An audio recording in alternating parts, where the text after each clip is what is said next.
कृष्णपृष्ठाय भूतले श्रीमते भक्तिवेदान्त स्वामिने नमस्ते सरस्वती देव गौरवाणी प्रचारिणे निर्विशेषशून्यवादी पाश्चात्यदेशतारिणे जय श्री कृष्ण चैतन्य प्रभु नित्यानंद श्री अद्वैत गदाधर श्रीवासादि गौरभक्तवृंद हरे कृष्ण कृष्ण कृष्ण हरे हरे हरे राम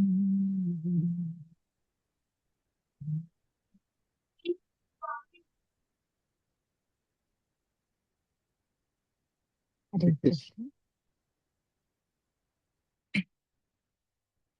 वयं क्रियापदकोष्टकस्य अभ्यासं कृतवन्तः ह्यः।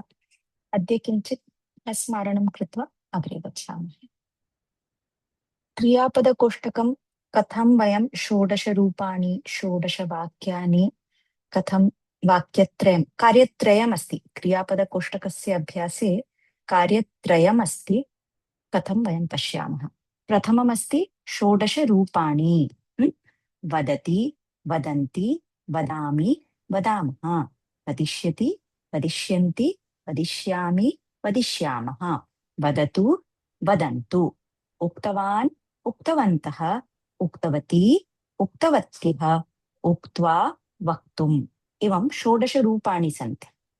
एकवारम् उक्त्वा गच्छामः वा शीघ्रं। श्रीरञ्जनी भगिनी पठति पठति पठन्ति पठामि पठामः पठिष्यति पठिष्यन्ति पठिष्यामि पठिष्यामः पठन्तु पठन्तु पठतु पठतु पठन्तु पठितवान् पठितवन्तः पठितवती पठितवत्यः पठित्वा पठितुम्। सम्यक् उत्तमं। न दृष्ट्वा अपि वक्तुं शक्नुमः वा? न दृष्ट्वा वक्तुं प्रयत्नं कुर्मः वा? कोऽपि प्रयत्नं करोति वा? ईशा भगिनी प्रयत्नं करोति वा? न दृष्ट्वा शेर्स् न करोति। एकं क्रियापदं स्वीकरोतु षोडशरूपाणि। लिखति लिखन्ति लिखामि लिखामः लिखामि लिखामः लेखिष्यति लेखिष्यन्ति लेखिष्यामि लेखिष्यामः लिखतु लेखतु लिखन्तु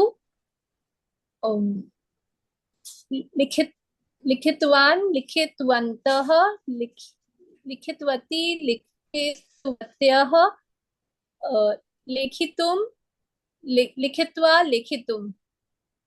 लिखित्वा लेखितुं। तत्र कुत्र ली अस्ति कुत्र ले अस्ति तत्र किञ्चित् श्रद्धां कुर्मः। लेखिष्यति लिखतु लेखितुं तत्र ले अस्ति।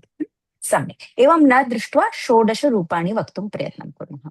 अन्य कोऽपि वक्तुम् इच्छति वा? जयकुमार महोदय एकं क्रियापदं स्वीकृत्य षोडशरूपाणि वदतु अनन्तरम् अग्रे गच्छामः। वदन्तु वदति वदति वदन्तु वदामि वदामः। पुनः वदति वदन्ति वदामि वदामः। वदन्त वदन्तु वदामि वदामः वदति वदामि वदामः। मन्दं वदति वदन्ति वदति वदन्ति वदामि वदामः वदिष्यति वदिष्यति वदिष्यन्तः वदिष्यति वदिष्यन्ति वदिष्यति वदिष्यन्ति वदिष्यामि वदिष्यामः। सम्यक्। वदिष्यन्तः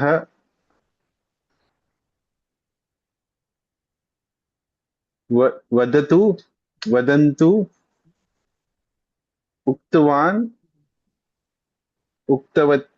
उक्तवन्तः उक्तवती उक्तवत्यः उक्तवा उक्तव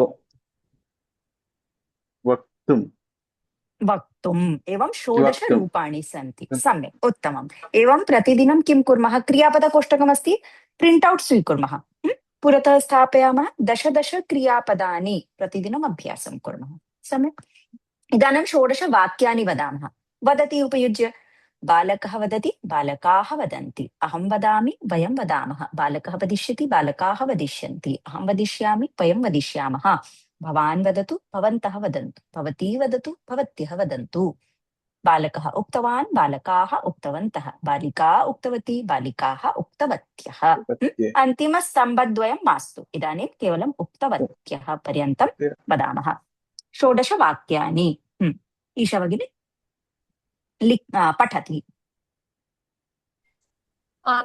बालकः पठति बालकाः पठन्ति अहं पठामि वयं पठामः बालकः पठिष्यति बालकाः पठिष्यन्ति अहं पठिष्यामि वयं पठिष्यामः भवान् पठतु भवन्तः पठन्तु भवती पठतु भवत्यः पठन्तु बालकः पठितवान्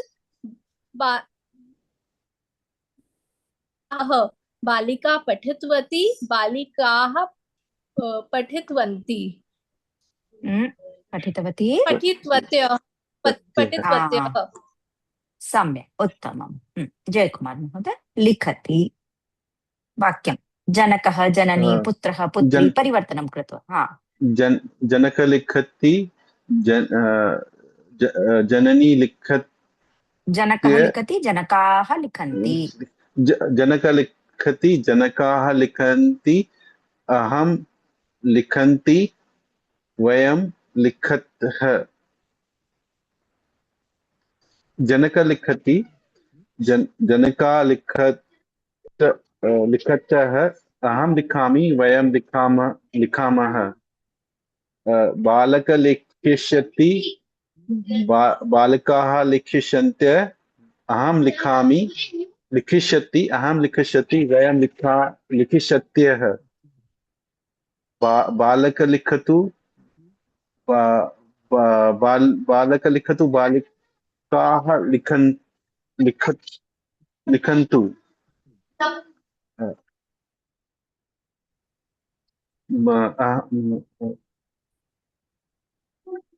जनकः लिखतु भवन्तः भवान् लिखतु लिखन्तु भवान् लिखतु भवन्तः लिखतु लिखन्तः भवती लिखतु भवती लिखतु भवत्यः लिखन्तु सम्यक्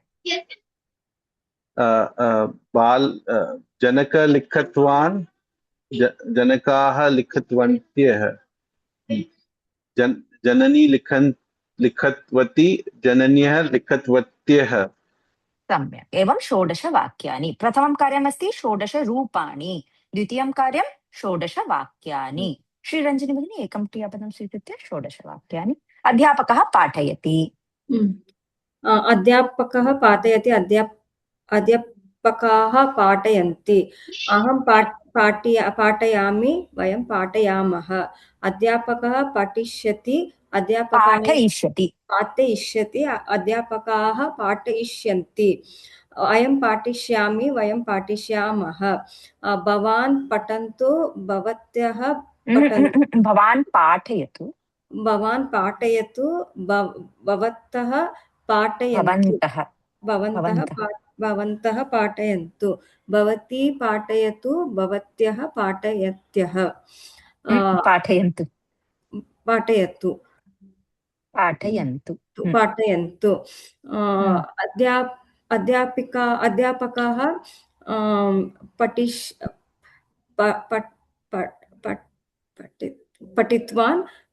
पठितवान् पाठितवान् भिन्नमस्ति पाठितवान् भिन्नमस्ति अध्यापकाः पाठितवन्तः अध्यापिका पाठितवती अध्यापिकाः पाठितवत्यति भवत्यः पाठितवत्यः भवत्यः पाठितवत्यः अध्यापिकाः पाठितवत्यः एवं षोडश वाक्यानि ईश्वरी भगिनी वदति वा पुत्रः नमति भक्तः नमति किमपि पुत्रः नमति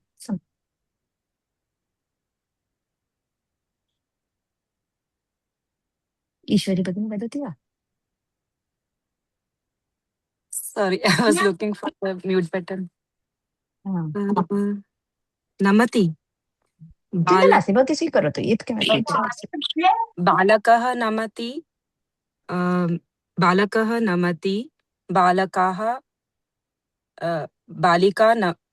बालकाः नमन्ति अहं नमामि वयं नमामः बालकः नमस्यति बालकाः नमस्यन्ति अहं नमस्यामि वयं नमस्यामः भवान् नमतु भवन्तः नमन्तु भवती नमतु भवत्यः नमतु बालकः नतवान् बालकाः नतवन्तः बालिका नतवती बालिकाः नतवत्यः एवं षोडश वाक्यानि नत्वा नत्वा नन्तुम् इदानीं नास्ति अन्तिमसम्बद्वयम् अग्रे प्रथमकार्यं षोडश रूपाणि द्वितीयं कार्यं षोडश वाक्यानि अनन्तमहोदय वदति वा एकं क्रियापदं हसति हसति बालका हसति बालका हसति बालकाः हसन्ति बालकाः हसन्ति अहं हसति वयं हसामि अहं हसामि वयं हसामः सम्यक् वयं हसामः बालकाः हसिष्यति बालकाः हसिष्यति बालका हसिष्यति फिर आगे क्या बोल बालकाः हसिष्यामः बालका हसिष्यन्ति बालका हसतु अच्छा इसमें अहं हसिष्यति वयं हसिष्यामि अहं हसिष्यति वयं हसिष्यामि बालका हसतु बालका हसितवान् बालकाः हसितवन्तु हसितवन्तः बालिका हसितवती बालिकाः हसितवत्यः सम्यक् एवं लिखित्वा स्थापयामः चेत् सम्यक् स्मरामः बालकः हसति बालकाः हसन्ति अहं हसामि वयं हसामः बालकः हसिष्यति बालकाः हसिष्यन्ति अहं हसिष्यामि वयं हसिष्यामः भवान् हसतु भवन्तः हसन्तु भवती हसतु भवत्यः हसन्तु बालकः हसितवान् बालकाः हसितवन्तः बालिका हसितवती बालिकाः हसितवत्यः सम्यक् दानिका भगिनी एकं क्रियापदं स्वीकरोतु षोडश वाक्यानि बालकः क्रीडति बालकाः क्रीडन्ति अहं क्रीडामि वयं क्रीडामः बालकः क्रीडिष्यति बालकाः क्रीडिष्यन्ति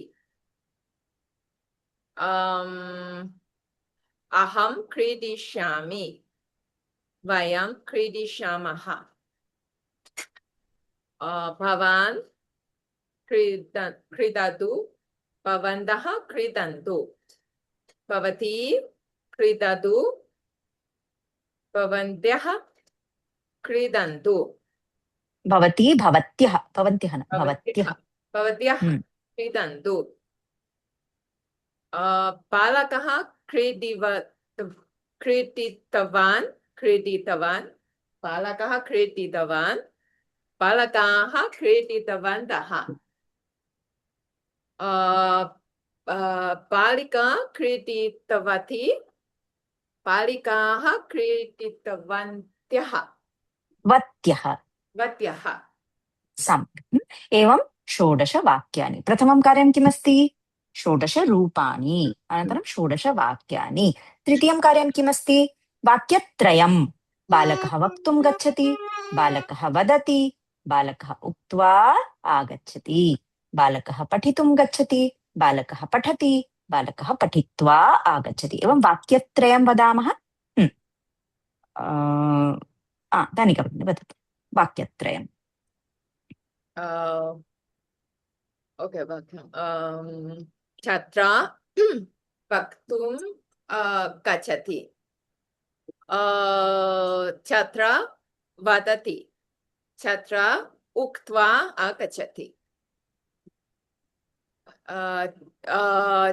बालकः पठितुं गच्छति बालकः पठति बालकः पठित्वा आगच्छति सम्यक् एवं वाक्यत्रयं क्रियापदकोष्टकस्य अभ्यासे कार्यत्रयमस्ति षोडश वाक्यानि षोडश रूपाणि षोडश वाक्यानि वाक्यत्रयम् सम्यक् श्रीरञ्जनी भगिनी अग्रे वाक्यत्रयम् पुत्रः लिखितुं गच्छति पुत्रः लेखितुं गच्छति पुत्रः लिखति पुत्रः लिखित्वा आगच्छति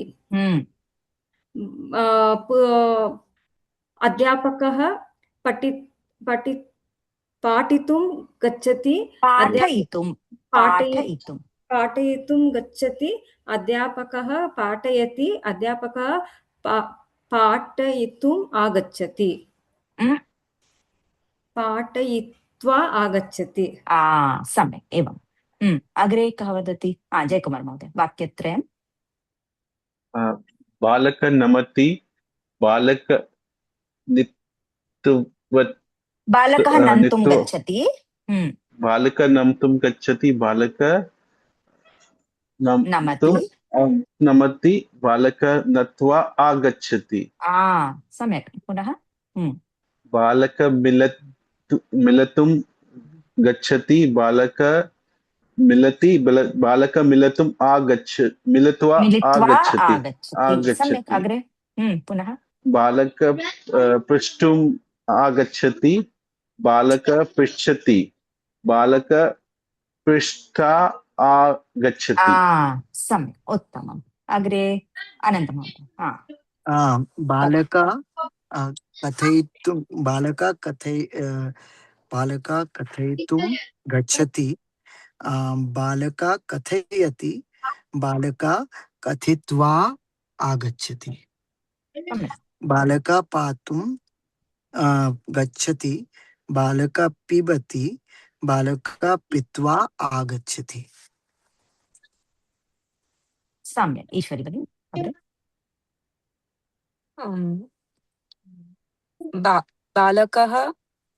बालकः खादितुं गच्छति बालकः खादति बालकः खादित्वा आगच्छति बालकः गन्तुं गच्छति बालकः गच्छति बालकः गत्वा आगच्छति सम्यक् उत्तमम् ईशा भगिनी बालकः क्रीडितुं गच्छति बालकः क्रीडति बालकः क्रीडित्वा आगच्छति बालकः तरितुं गच्छति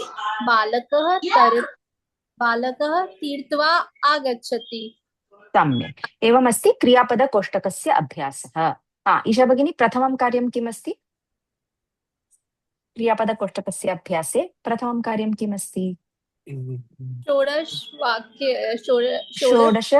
क्रियापद रूपाणि सम्यक् द्वितीयं कार्यं किमस्ति षोडश रूपाणि वाक्यानि षोडश रूपाणि वक्तुं पर्यन्तं षोडश वाक्यानि उक्तवती पर्यन्तम् उक्तवत्यः अनन्तरं किमस्ति तृतीयं कार्यं किमस्ति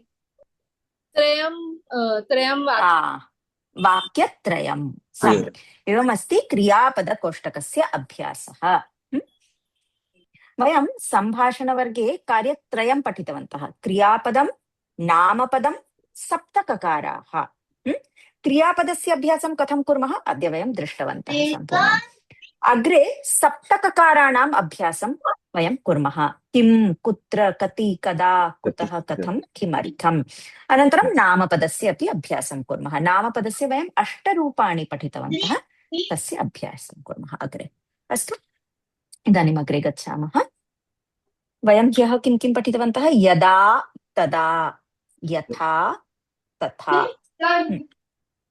अग्रे पिपीलिकाः शर्करा अस्ति शर्करा अस्ति पिपीलिकाः आगच्छन्ति यत्र शर्करा अस्ति तत्र पिपीलिकाः आगच्छन्ति यत्र तत्र यत्र तत्र यत्र जनकः गच्छति तत्र पुत्रः गच्छति यत्र जनकः गच्छति तत्र पुत्रः गच्छति यत्र तत्र यत्र जनकः उपविशति तत्र पुत्रः उपविशति यत्र तत्र यत्र जनकः कार्यं करोति तत्र पुत्रः पठति यत्र जननी पचति तत्र पुत्री तिष्ठति यत्र तत्र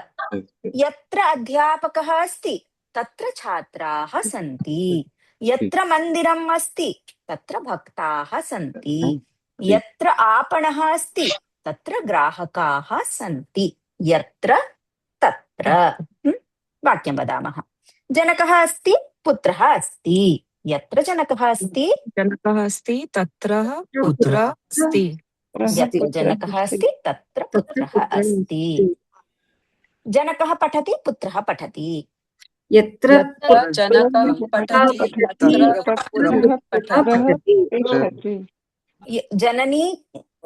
जननी गायति पुत्री गायति यत्र जननी गायति तत्र पुत्री गायति जननी पचति पुत्री तिष्ठति यत्र जननी पचति तत्र पुत्री तिष्ठति तिष्ठति यत्र तत्र जनकः गच्छति जननी गच्छति यत्र जनक गच्छति तत्र जननी गच्छति सहोदरः क्रीडति पुत्रः क्रीडति यत्र क्रीडति तत्र पुत्रः क्रीडति यत्र सहोदरः क्रीडति तत्र पुत्रः क्रीडति पुत्रः पठति पुत्री पठति यत्र पुत्र पठति तत्र पुत्री पठति सम्यक् ज्येष्ठः पठति अग्रजः ज्येष्ठः पठति अनुजः पठति यत्र ज्येष्ठः पठति तत्र अनुज पठति ज्येष्ठा पठति अनुजा पठति यत्र ज्येष्ठः पठति तत्र अनुजा पठति आपणः अस्ति ग्राहकाः सन्ति यत्र आपणः अस्ति तत्र ग्राहकाः सन्ति अध्यापकः अस्ति छात्राः सन्ति यत्र अध्यापिका अस्ति तत्र छात्राः सन्ति संस्कृतम् अस्ति आनन्दः अस्ति यत्र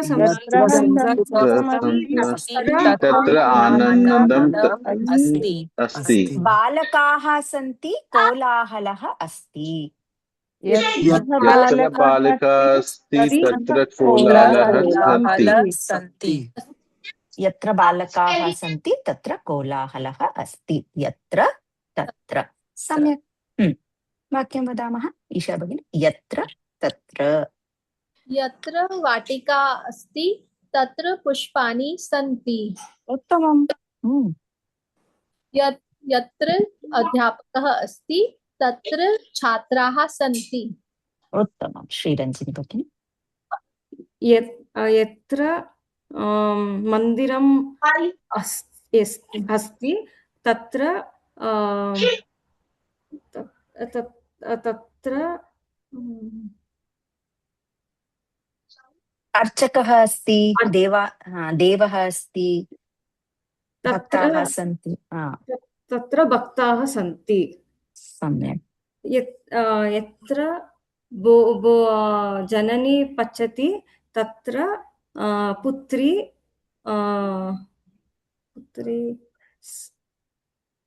पठति गायति तिष्ठति तिष्ठति सम्यक् जयकुमार महोदय यत्र वन अस्ति तत्र फलम् अस्ति उत्तमं यत्र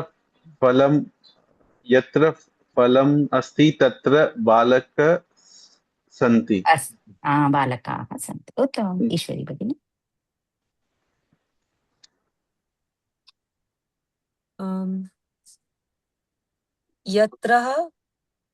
यत्र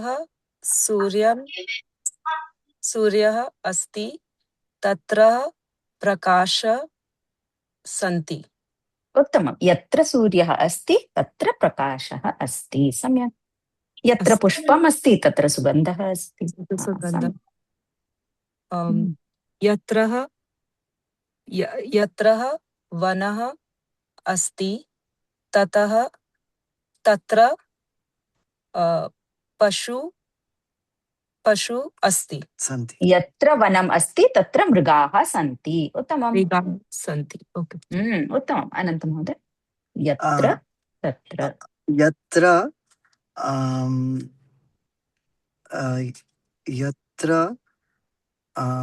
राम अस्ति तत्र लक्ष्मण सन्ति लक्ष्मणः अस्ति सम्यक् लक्ष्मणः अस्ति यत्र कर्म अस्ति तत्र फल सन्ति उत्तमं सम्यक् धनिका भगिनी यत्र तत्र जनानि वदति तत्र पुत्री पठति यत्र जनानि मधुरं पचति तत्र पुत्री मधुरं खादति सम्यक् उत्तमं तत् यदा जननी मधुरं पचति तदा पुत्री खादति यत्र जननी पठति तत्र पुत्री क्रीडति पुत्री कुत्र क्रीडति यत्र जननी पठति तत्र पुत्री क्रीडति पुत्री कदा खादति यदा जननी पचति तदा पुत्री खादति यदा तदा प्रश्नः कदा यत्र तत्र प्रश्नः कुत्र पुनः भगिनी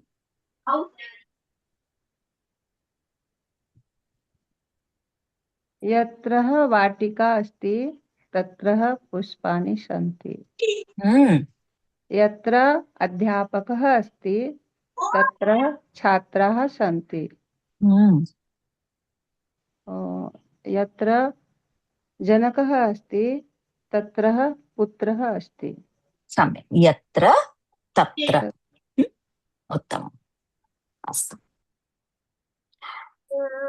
समुद्रे जलमस्ति नद्यां जलम् अस्ति यावत् जलं समुद्रे अस्ति तावत् जलं नद्यां नास्ति यावत् तावत् नद्यां जलमस्ति कूप्यां जलम् अस्ति यावत् जलं नद्याम् अस्ति तावत् जलं कूप्यां नास्ति यावत् तावत् कूप्यां जलमस्ति चषके जलम् अस्ति यावत् जलं कूप्याम् अस्ति तावत् जलं चषके नास्ति यावत् तावत् भीमः खादति अर्जुनः खादति यावत् भीमः खादति तावत् अर्जुनः न खादति यावत् तावत् कर्णाटकराज्यमस्ति केरलराज्यमस्ति यावत् विशालं कर्णाटकराज्यमस्ति तावत् विशालं केरलराज्यं नास्ति। यावत् तावत्।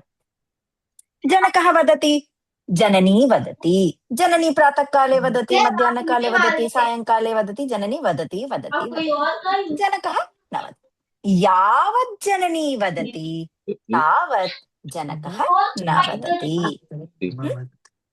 पुत्रः क्रीडति। पुत्रः प्रातःकाले क्रीडति, मध्याह्नकाले क्रीडति, सायंकाले क्रीडति, रात्रिकाले क्रीडति। पुत्रः क्रीडति क्रीडति क्रीडति। पुत्री केवलं सायंकाले क्रीडति। यावत् पुत्रः क्रीडति तावत् पुत्री न क्रीडति। यावत् तावत्। सहोदरः खादति, पुत्रः खादति। यावत् सहोदरः खादति तावत् पुत्रः न खादति। यावत् तावत्। वाक्यं वदामः।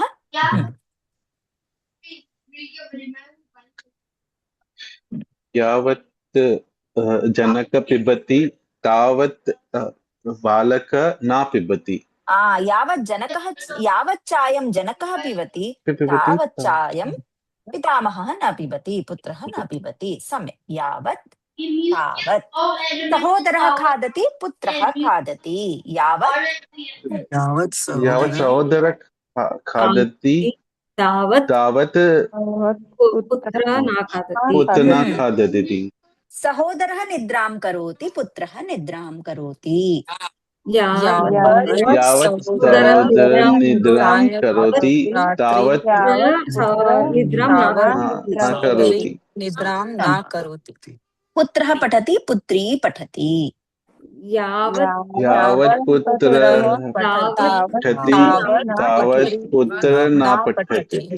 पुत्रः क्रीडति, पुत्री क्रीडति। यावत् पुत्रः क्रीडति तावत् पुत्री न क्रीडति। पुत्री न क्रीडति। जननी मधुरं गायति, पुत्री मधुरं गायति। यावत् मधुरं यावत् जननी मधुरं गायति तावत् पुत्री मधुरं न गायति। यावत् मधुरं जननी गायति तावत् मधुरं पुत्री न गायति। यावत् मधुरं जननी गायति तावत् मधुरं पुत्री अपि गायति। तदपि वक्तुं शक्नुमः। जननी सम्यक् जननी पचति, पुत्री पचति। यावत् सम्यक् जननी पचति तावत् सम्यक् पुत्री पचति और पुत्री न पचति। पचति न पचति किमपि वक्तुं शक्नुमः। सम्यक्। जनकः कार्यानं चालयति, पुत्रः कार्यानं चालयति। जनकः शीघ्रं चालयति। यावत् शीघ्रं जनकः कार्यानं चालयति तावत् पुत्रः शीघ्रं कार्यानं न चालयति। यावत् शीघ्रं जनकः कार्यानं चालयति तावत् शीघ्रं पुत्रः न चालयति। यावत् शीघ्रं, यावत् सम्यक्, यावत् मधुरं, यावत् मन्दम्, एवं सर्वं वक्तुं शक्नुमः। यावत् विशालं, यावत् जलं, यावत् पुत्रः खादति तावत् पुत्री न खादति। यावत् कार्यं जनकः करोति तावत् कार्यं जननी न करोति, जननी अपि करोति। किमपि वक्तुं शक्नुमः। यावत् तावत्। यावत् पुत्रः पठति तावत् पुत्री पठति। यावत् सम्यक् जननी गायति तावत् सम्यक् पुत्री अपि गायति। यावत् तावत्। वाक्यं वदामः। ईशा भगिनी। यावत् कुम्भकर्ण निद्रां करोति तावत् निद्रां कोऽपि न करोति। सम्यक्। यावत् सम्यक् जननी पचति तावत् सम्यक् पुत्री पचति। यावत् पुत्रः पठति तावत् पुत्री न पठति। उत्तमं। श्रीरञ्जनी। यावत् श्रेया घोषाल् मधुरं गायति तावत् मधुरं पुत्री न गायति। यावत् अर्जुन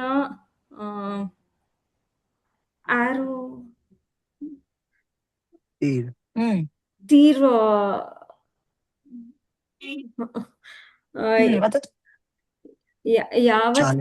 यावत् पुत्र क्रीडयति तावत् पुत्री न क्रीडयति क्रीडति सम्यक् क्रीडति हम्म, यावत् जननी मन्दिरं गच्छति तावत् पुत्री मन्दिरं न गच्छति सम्यक् धन्यवादः यावत् तावत् यावत् जनकः शीघ्रं गच्छति तावत् पुत्रः शीघ्रं न गच्छति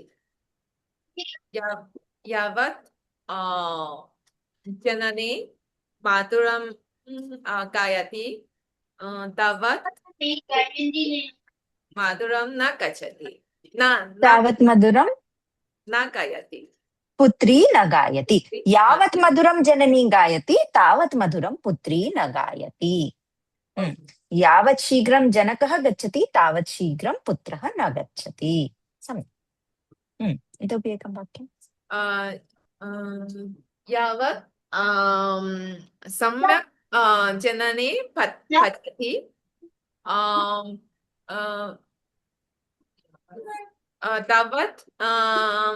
तावत् पुत्री न सम्यक् पुत्री न पचति सम्यक् उत्तमम् ईश्वरी भगिनी यावत् तावत् यावत् जनकः यावत् शीघ्रं जनकः कार्यालयं गच्छति कार्यानं चालयति चालयति तावत् शीघ्रं पुत्रः कार्यानं न चालयति सम्यक् यावत्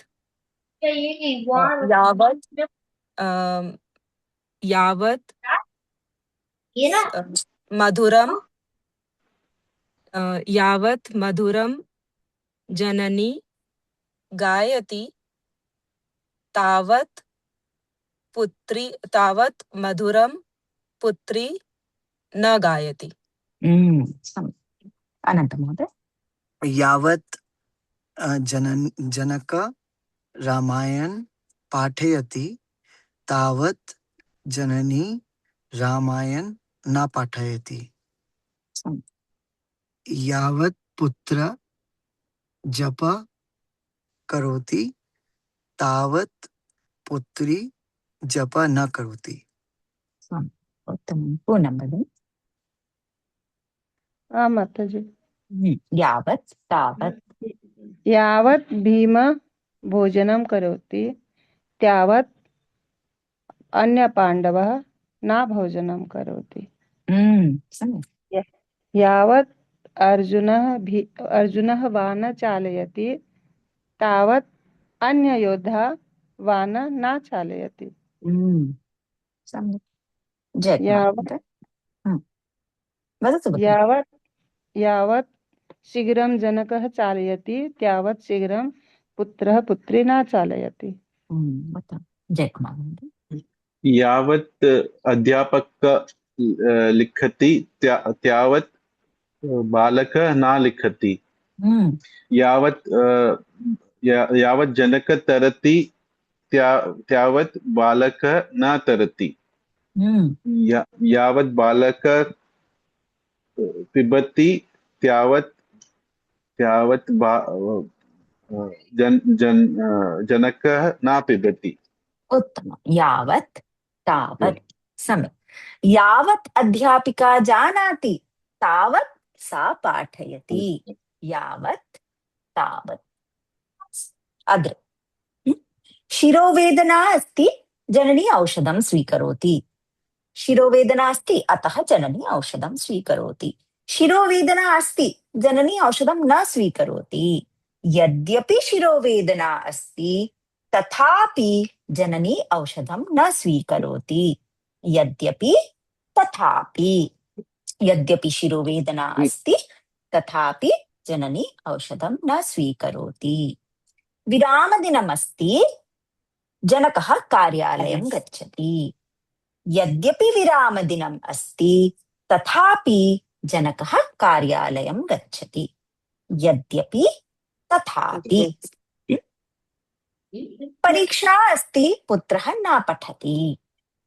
यद्यपि यद्यपि परीक्षा अस्ति यद्यपि तथापि पुत्रः न पुत्र पठति न पढ़ति। यद्यपि तथापि तथापि यद्यपि यद्यपि तथापि परीक्षा अस्ति यद्यपि तथापि तथापि यद्यपि तथापि तथापि सम्यक्। परीक्षा अस्ति पुत्रः क्रीडति। यद्यपि परीक्षा अस्ति तथापि पुत्रः पुत्र न क्रीडति क्रीडति। परीक्षा अस्ति पुत्रः दूरदर्शनं पश्यति। यद्यपि परीक्षा अस्ति तथापि पुत्रः दूरदर्शनं दूरदर्शनं पश्यति। पश्यति। यद्यपि तथापि धनम् अस्ति सः दानं न करोति। यद्यपि धनमस्ति तथापि दानं न तथापि करोति। दान न करोति। यद्यपि धनमस्ति तथापि सः दानं न करोति। धनं नास्ति दानं करोति। यद्यपि धनं धनं नास्ति तथापि तथापि दानं दानं करोति। बुभुक्षा अस्ति जननी न खादति। यद्यपि बुभुक्षा अस्ति तथापि जननी न खादति। भोजनं न करोति। बुभुक्षा नास्ति सहोदरः खादति। यथापि बुभुक्षा नास्ति तथापि जननी भोजन न खादति सहोदरः खादति। खादति। यद्यपि तथापि यद्यपि तथापि आरोग्यं सम्यक् नास्ति जनकः कार्यालयं गच्छति। यद्यपि आरोग्यं सम्यक् नास्ति तथापि जनकः कार्यालयं जनकः कार्यालयं गच्छति। सम्यक्। यद्यपि तथापि यद्यपि तथापि वाक्यं वदामः। पूर्णं भगिनि। यद्यपि तथापि यद्यपि परीक्षा अस्ति तथापि बालकः न पठति। यद्यपि बुभुक्षा नास्ति तथापि पुत्रः भोजनं करोति। यद्यपि यद्यपि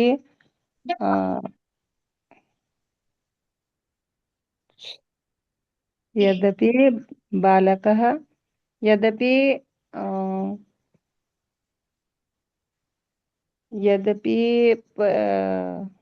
माताजी सॉरी याद नहीं। चिन्ता नास्ति दानिका भगिनि। यद्यपि यद्यपि भोजनं नास्ति तथापि पुत्री न खादति। यद्यपि भोजनमस्ति तथापि पुत्री न खादति। यद्यपि पुष्पं नास्ति यद्यपि पुष्पं नास्ति तथापि पूजां न करोति। यद्यपि पुष्पमस्ति तथापि पूजां न करोति। यद्यपि जननी अस्ति तथापि पुत्री रोदिति। यद्यपि तथापि परीक्षा अस्ति पुत्रः पठति। परीक्षा अस्ति अतः पुत्रः पठति। परीक्षा अस्ति पुत्रः न पठति। यद्यपि परीक्षा अस्ति तथापि पुत्रः न पठति। यद्यपि तथापि यद्यपि विरामदिनमस्ति तथापि पुत्रः पठति। यद्यपि विरामदिनमस्ति तथापि पुत्रः न क्रीडति। वृष्टिः अस्ति छत्रं न स्वीकरोति। यद्यपि वृष्टिः अस्ति तथापि सः छत्रं न स्वीकरोति। यद्यपि तथापि पुनः अनन्तरं वदतु भगिनी। ईशा भगिनी वदतु। यद्यपि तथापि यद्यपि शिरोवेदना अस्ति तथापि जननी औषधं न स्वीकरोति। यद्यपि धनम् अस्ति तथापि सः दानं न करोति। यद्यपि विरामदिनम् अस्ति तथापि पुत्रः न क्रीडति। श्रीरञ्जनी भगिनी। यद्यपि तथापि। यद्यपि विरामदिनम् अस्ति तद्यपि जनकः कार्यालयं गच्छति। तथापि। जनकः कार्यालयं गच्छति। यद्यपि शिरोवेदनम् अस्ति तद्यपि जननी भोजनं पश्यति। यद्यपि जन्माष्टमी अस्ति तदापि भक्तः मन्दिरं न गच्छति। तथापि। सम्यक्। ईश्वरी भगिनी। यद्यपि ग्रीष्म ऋतु अस्ति तथापि बालकः स्नानं न करोति। यद्यपि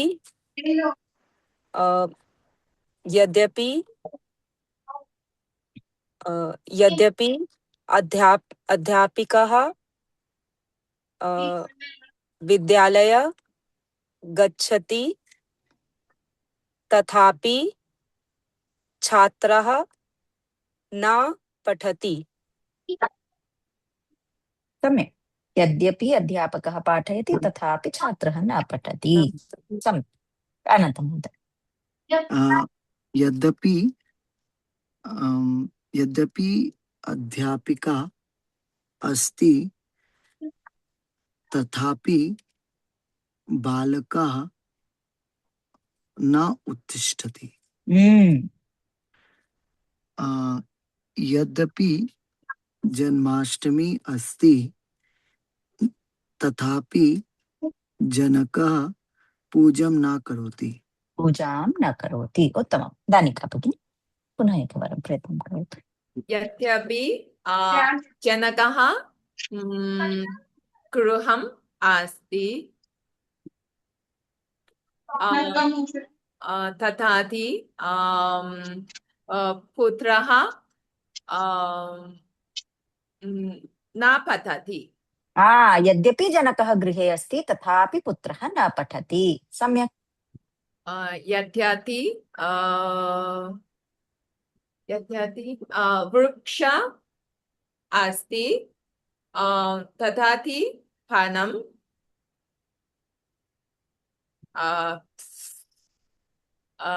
नास्ति। यद्यपि वृक्षः अस्ति तथापि फलं नास्ति। सम्यक्। यद्यपि तथापि। यत्र तत्र यावत् तावत् यद्यपि तथापि। वृष्टिः अस्ति छत्रं स्वीकरोतु। यदि वृष्टिः अस्ति तर्हि छत्रं स्वीकरोतु। यदि तर्हि। शिरोवेदना अस्ति औषधं स्वीकरोतु। यदि शिरोवेदना अस्ति तर्हि औषधं स्वीकरोतु। यदि तर्हि। परीक्षा अस्ति पठतु। यदि परीक्षा अस्ति तर्हि पठतु। बुभुक्षा अस्ति भोजनं स्वीकरोतु। यदि बुभुक्षा अस्ति भोजनं स्वीकरोतु। विरामदिनम् अस्ति मम गृहम् आगच्छतु। यदि विरामदिनम् अस्ति तदि मम गृहम् आगच्छतु। यदि तर्हि। यदि तर्हि। पिपासा। तर्हि। यदि तर्हि। पिपासा अस्ति जलं स्वीकरोतु। यदि पिपासा अस्ति तर्हि जलं स्वीकरोतु। वृष्टिः अस्ति छत्रं स्वीकरोतु। यदि तर्हि छत्रं स्वीकरोतु। सम्यक्। इन्धनम् अस्ति कार्यानं चलति। यदि यदि धनम् धनम् अस्ति तर्हि तर्हि कार्यानं कार्यालयं चलति। चलति। कार्यानं चलति। विद्युत् अस्ति, दीपः ज्वलति। यदि यदि विद्युत् विद्युत् अस्ति अस्ति तर्हि तर्हि दीपं जलति। दीपं जल चलति। दीपं दीपः जलति। ज्वलति। ज्वलति। दीपः ज्वलति, प्रकाशः अस्ति। यदि यदि दीपः जलति ज्वलति तर्हि तर्हि प्रकाशः अस्ति। प्रकाशः अस्ति। भवति। सम्यक्। यदि तर्हि, यदि यदि जनकः वदति तर्हि पुत्रः गच्छति। यदि जनकः यदि वदति तर्हि पुत्री तर्हि पठति। पुत्रः पठति। यदि जननी वदति तर्हि पुत्री गायति। यदि जननी परिवेशयति तर्हि पुत्री खादति। यदि तर्हि। तर्हि वाक्यं वदामः। श्रीरञ्जनी भगिनी, यदि तर्हि। यदि पुत्रः लिखति तदि मित्र लिखति।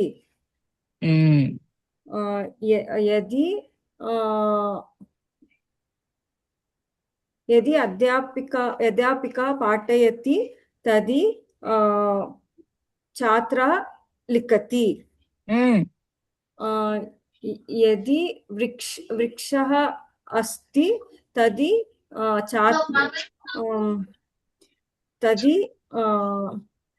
छात्रः अस्ति। यदि वृक्षः अस्ति तर्हि तदि फलम् अस्ति। शेड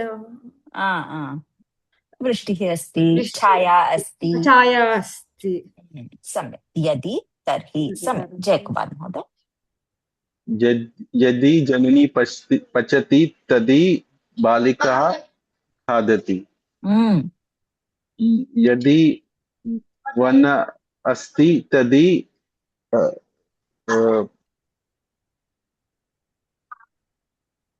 सिंहः अस्ति। सिंहः अस्ति। उत्तमं। सम्यक्। यदि नदी अस्ति तर्हि जलम् अस्ति। उत्तमं। सम्यक्। दानिका भगिनी, यदि तर्हि। यदि जननी अस्ति तर्हि पुत्री न रोदति। सम्यक्।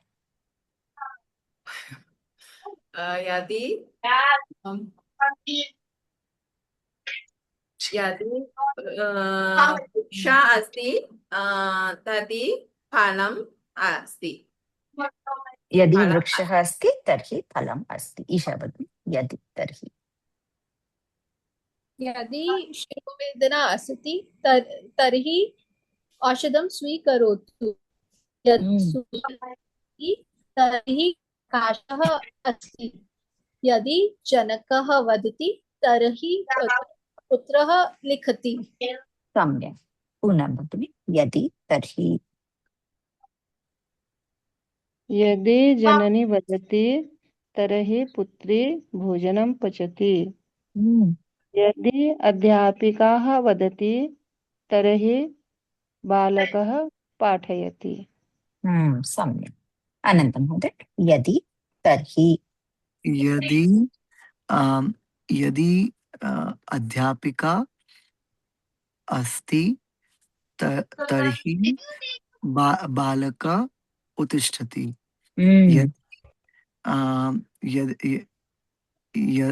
यदि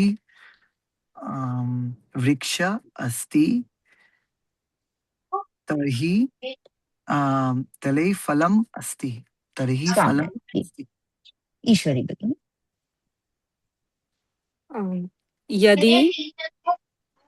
यदि गुरु फलं स्वीकरोति तर्हि शिष्यः खादति।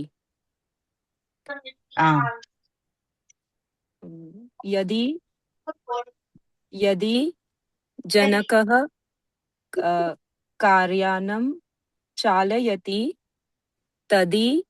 तर्हि जननी आपणं गच्छति। सम्यक्। यदि तर्हि। यदि बुभुक्षा अस्ति तर्हि भोजनं करोतु। बुभुक्षा अस्ति चेत् भोजनं करोतु, यदि तर्हि चेत्। यदि बुभुक्षा अस्ति तर्हि भोजनं करोतु, बुभुक्षा अस्ति चेत् भोजनं करोतु। यदि वृष्टिः अस्ति तर्हि छत्रं स्वीकरोतु, वृष्टिः अस्ति चेत् छत्रं स्वीकरोतु। चेत् समानमस्ति, चेत्। जनकः वदति चेत् पुत्रः पठति, यदि जनकः यदि वदति जनकः तर्हि पुत्रः वदति पठति। चेत् जनकः पुत्रः पठति। न, यदि आवश्यकं नास्ति। यदि जनकः वदति तर्हि पुत्रः पठति, जनकः वदति चेत् पुत्रः पठति। यदि जननी पचति तर्हि पुत्री खादति, जननी पचति चेत् पुत्री खादति। यदि संशयः अस्ति तर्हि पृच्छतु, संशयः अस्ति चेत् पृच्छतु। सम्यक्। यदि वृष्टिः अस्ति तर्हि छत्रं स्वीकरोतु, वृष्ट्याम् अस्ति चेत् छत्रं स्वीकरोतु। यदि जननी अस्ति तर्हि पुत्री न रोदिति, जननी जननी अस्ति चेत् पुत्री न रोदिति। यदि धनम् अस्ति तर्हि दानं करोमि, धनम् अस्ति चेत्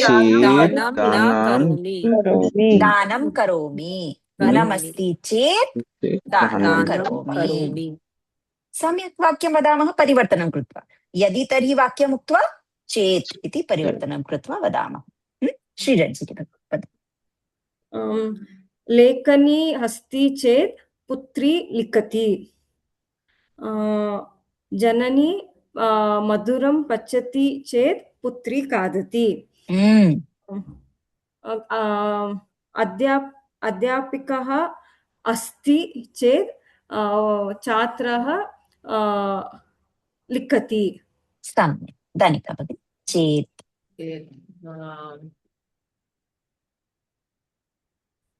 कृष्णः अस्ति चेत् अहम् अस्मि। उत्तमं, सम्यक्।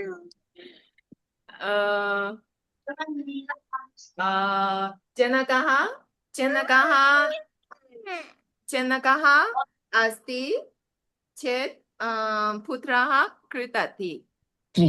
सम्यक्, पुनः भगिनि। चेत् धनम् अस्ति चेत् दानं करोमि, बुभुक्षा अस्ति चेत् भोजनं करोमि। उत्तमं, जयकुमार महोदय। चेत् जनक गच्छति चेत् बालक लिखति,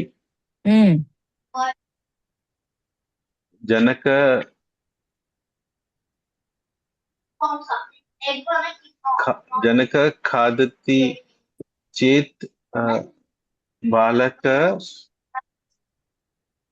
खादति। सम्यक्, खादति। उत्तमम्। ईशा भगिनी। जननी अस्ति रोदिति।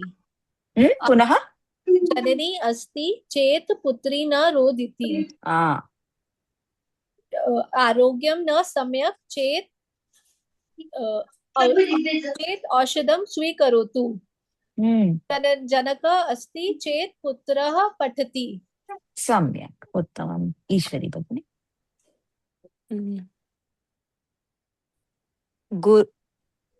गुरु उत्तिष्ठति चेत् बालकः नमति, जनकः कार्यालय विरामदिन अस्ति चेत् जनकः दूरदर्शनं पश्यति। उत्तमम्। अनंत महोदय। प्रजापति दक्ष अस्ति चेत् शिव न उत्तिष्ठति।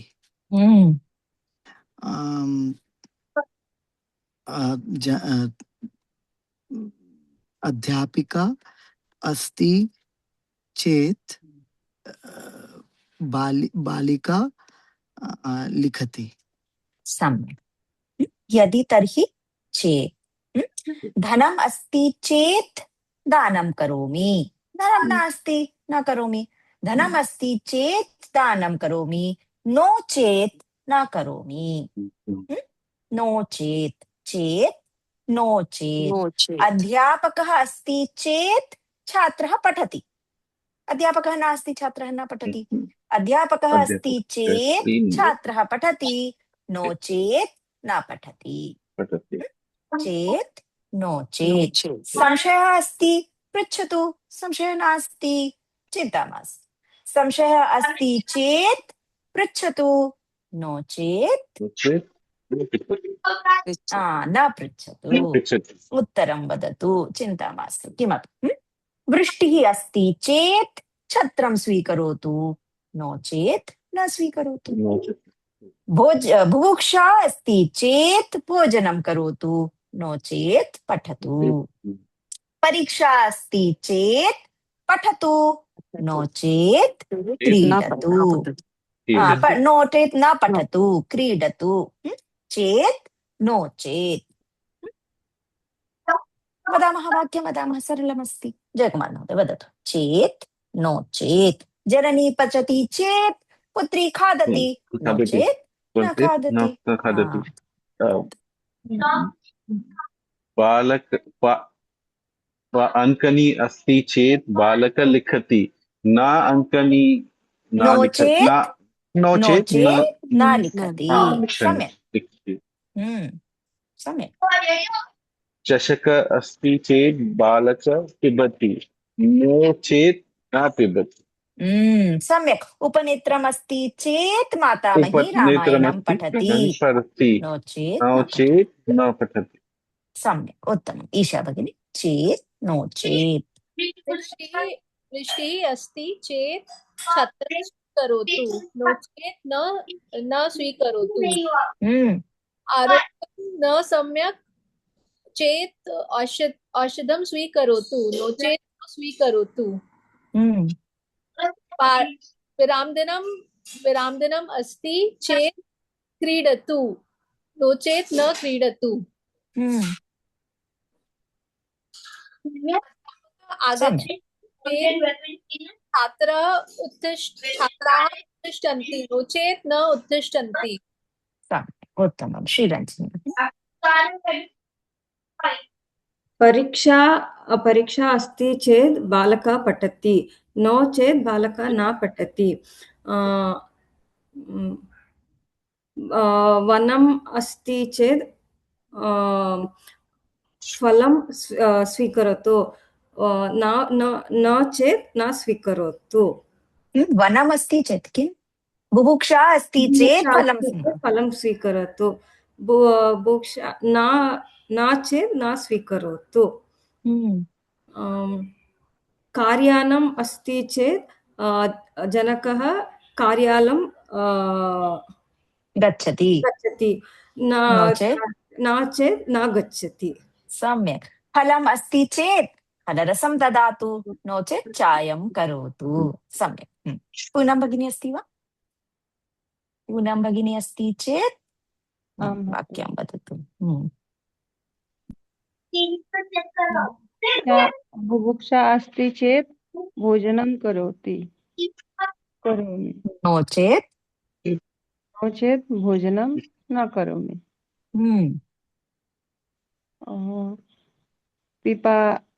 पिपासा अस्ति चेत् जलं पिबति, पिपासा नो चेत् जलं न पिबति। सम्यक्, उत्तमं। दानिका भगिनी, चेत् नो चेत्। अध्यापिका पाठयति चेत् छात्रा पठति, नो चेत् न पठति।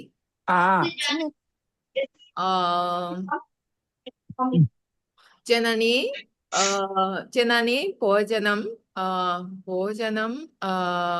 पचति चेत् जनकः खादति नो चेत् जनकः न खादति सम्यक् उत्तमम् ईश्वरी भगिनी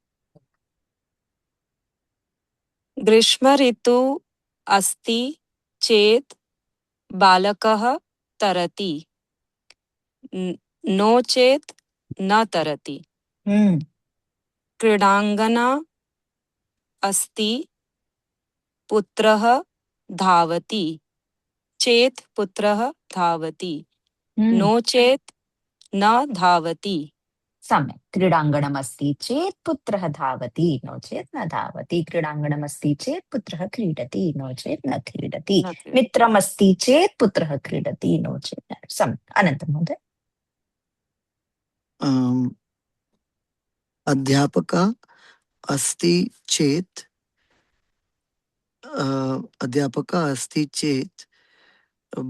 बालकः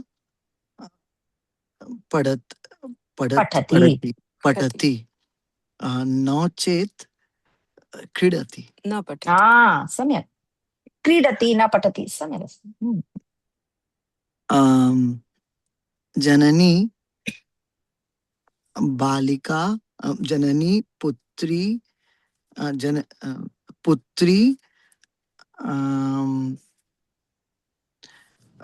पुत्री प्रसाद स्वीकरोति चेत् जननी प्रसाद स्वीकरोति न चेत् एकादशी करोति चेत् नो चेत् यदि तर्हि चेत् नो चेत् एकः गणः अस्ति यदि तर्हि चेत् नो चेत् समानवाक्यं वयं यदि तर्हि उपयुज्य वक्तुं शक्नुमः चेत् उपयुज्य वक्तुं शक्नुमः अनन्तरं नो चेत् अपि योजयितुं शक्नुमः वृष्टिः अस्ति यदि वृष्टिः अस्ति तर्हि छत्रं स्वीकरोतु वृष्टिः अस्ति चेत् छत्रं स्वीकरोतु वृष्टिः अस्ति चेत् छत्रं स्वीकरोतु नो चेत् चिन्ता मास्तु यदि आरोग्यं सम्यक् नास्ति तर्हि औषधालयं गच्छतु आरोग्यं सम्यक् नास्ति चेत् औषधालयं गच्छतु नो चेत् कार्यालयं गच्छतु यदि तर्हि चेत् नो चेत् यावत् तावत् यद्यपि तथापि यत्र तत्र सम्यक् शनिवासरे सप्तककाराणाम् अभ्यासं कुर्मः अन्यकार्याणि अपि पठामः अस्तु शान्तिमन्त्रम् उक्त्वा समापयामः ॐ सर्वे भवन्तु सुखिनः सर्वे सन्तु निरामयाः सर्वे भद्राणि पश्यन्तु मा कश्चित् दुःखभाग् भवेत् ॐ शान्ति शान्ति शान्तिः धन्यवादः हरे कृष्ण हरे कृष्ण हरे कृष्ण